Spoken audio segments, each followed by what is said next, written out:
Hello there, Swell Summit. My name is Tim Raderschad, and I'm a full-stack web developer from Cologne, Germany.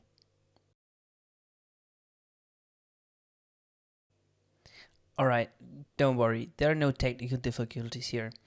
But that little thing we just saw right there is going to be today's topic in my talk, Modern Fetch in Svelte using stores. And I personally associate two things with loading spinners.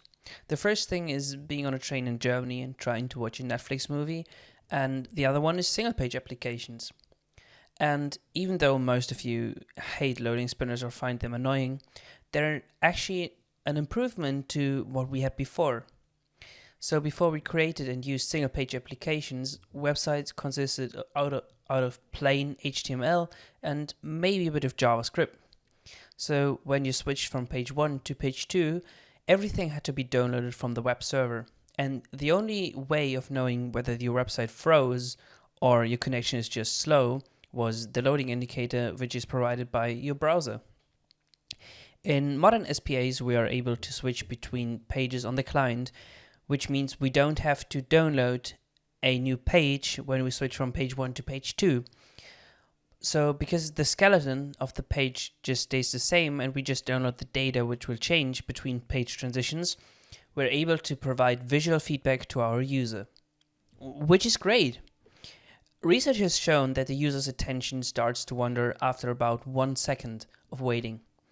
But it also has shown that displaying spinners for actions that take less than 1 second will make users feel insecure about what happened because something just popped up on their screen and they don't know what that flash just was. But I personally think that completely avoiding loading spinners is the best approach. So there's a technique called stale while we validate, which we are going to apply to data fetching in Svelte today, and it looks like the following. First of all, let's have a look at this slide here. So first of all, it's the first fetch, and we're going to start off as a user going to example.com. We're going to visit the /products page. While we visit the page, the server or the website will check its internal cache whether there is already some data. Because there is no data, it's the first time us visiting the website, it's going to display as a loading spinner. Meanwhile, while we see the spinner spinning, the website is going to fetch some data from the /products endpoint. After it successfully got the data, it then sets and updates the cache. And after it updated the cache, it will display the news data to the user. Well, to be honest, this kind of looks like a regular fetch request, right? Except we have some overhead of getting and setting the cache. So let's see where it really shines. So this is a subsequent request. So basically the second time us visiting example.com. So here we go again. Example.com, we visit /products.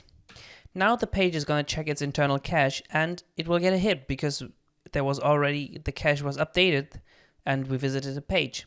So now the app will display the news data. No loading spinning required.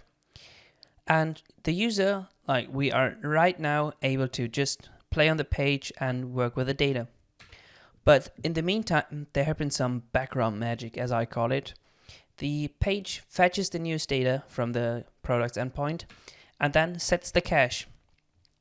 After it set the cache, it will update the data on the page. So it will just swap out the stale data, which is like old, and it replaces it with the freshest data. And this is great because the user doesn't have to wait at the beginning, but also has the news data after a certain amount of time. And I totally understand if you don't see the advantages of using this right now. So my approach of showing this is just to see some code and fiddle around. So let's get started. Okay guys, enough theory crafting for today. Let's get into the practical, exciting stuff. So I created a small example, which is really simple, yet in my eyes, eye-opening. So I created this endpoint, which just returns the current date and time after a second of delay. Because in the real world, there will always be a delay. And when you develop on localhost, you may not just see the loading spinners and experience the pain which real users will have. And then for the front end, to implement our new feature, I just created a small single page application which has two basic pages. One of them is the old fetch, the old way of data fetching. And then if we switch the page, it's the new fetch. And as you can see, as soon as I load the page, it then goes off and requests the current date and time from the server, but we're only going to display the time. So we can actually see the data changing, but we will get into that later on. So let's take a look at the code. So first of all, we have this old fetch page right there, and I chose the await way because I think the await syntax is really clean in Svelte and is really easy to read. So we have a response here. While it's loading, we're going to display a loading spinner. If then we got some data, we will show the current time. So the date is parsed to a time string. And if there was an error, we're just going to display an error. And the way we get the data is an async function up here, which just fetches the newest data, passes the body as JSON, and then returns the data. We then have a local variable right here called response, which we then assign the return value from this function. As easy as that. But let's have a look at the new fetch. So the new fetch right here is basically the same, except we don't have the getData function in our component. We refactor it to the fetcher.js file. And I think that's the exciting part as well. So let's have a look right here.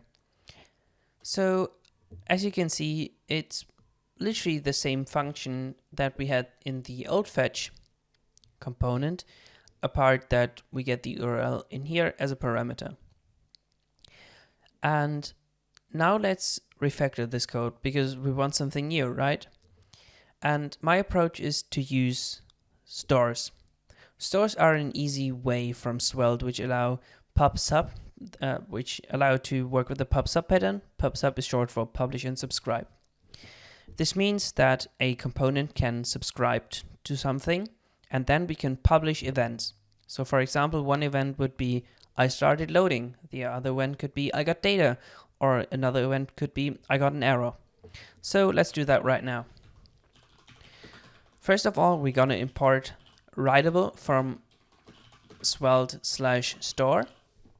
A writable is a store which can be rewritten, and there's also a readable store, but we actually need to update the data. So let's create a new store in our function, and we need to initialize it with a new promise. And in this promise, we need to make an empty executioner function, because if we just leave it as it is, it's resolved instantly. But we actually want this to have the loading state at the beginning. And we also need to remove the async part right here, because we're not going to return something except the subscribe function. So there's no waiting for the data in our application. And instead of returning the data here, we're going to return the store. So now let's have a look at the new fetch file. So as we can see here, the response is now a writable promise. And to subscribe to a store in Svelte, we need to use the $sign syntax. So let's replace the response here with the $sign response. And if we now switch to the new fetch page, there should be nothing, which is right, because right now our store is just empty. So let's change that by creating a local function called load. We're going to mark this function as async so we can use the clean await syntax in here and just avoid callbacks. So let's move the data loading part up here, and now we can use await in here again. So now we got in our load function, we're actually loading the data and parsing it again. What we now need to do is to update our store using store.set, and now we need to return a resolved promise so Svelte knows that the loading is done and we just got data, and then we're going to return the data. Now we only need to call the load function. And if we now visit the new fetch page, it actually works just as before. Let's wrap it up again. So we created a local load function, which is async.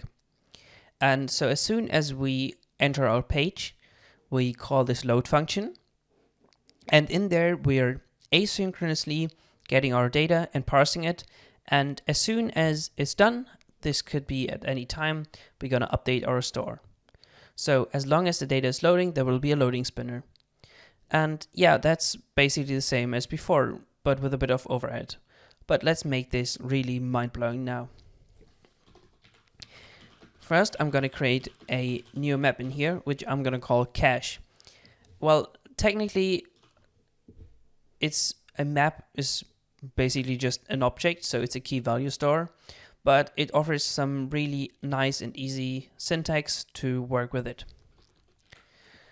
And if you remember the diagram I had in the slides before, in here we need to do the caching part.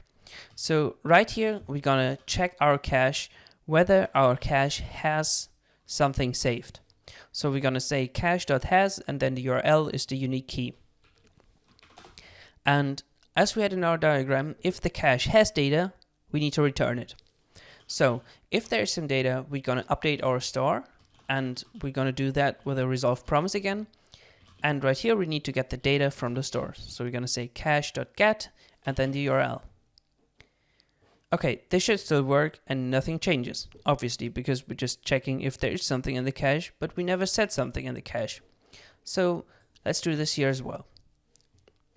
Right here, we're gonna update our cache after we successfully got some data. So we're gonna say cache.set, and then we need to provide the key, which is the URL, and then the data. And now let's have a look. We're gonna go to the new fetch page, and it's loading. Now we're gonna do the subsequent request and see the magic happen. Boom. There wasn't a loading spinner. Why? Because we instantly returned the data from the cache and we didn't need to fetch in the first place. And if you look closely at the time, if I go back here again, you can see it updates after a certain amount of time. And that's the validation while the data is stale and then updating the data. It's great, right? And there's no need to use any other syntax or not use the clean await. We can just use it as it is and just update our workflow by using fetch. Thank you very much for listening and for giving me the chance to have this talk right here. I wish all of you a great day, and bye-bye.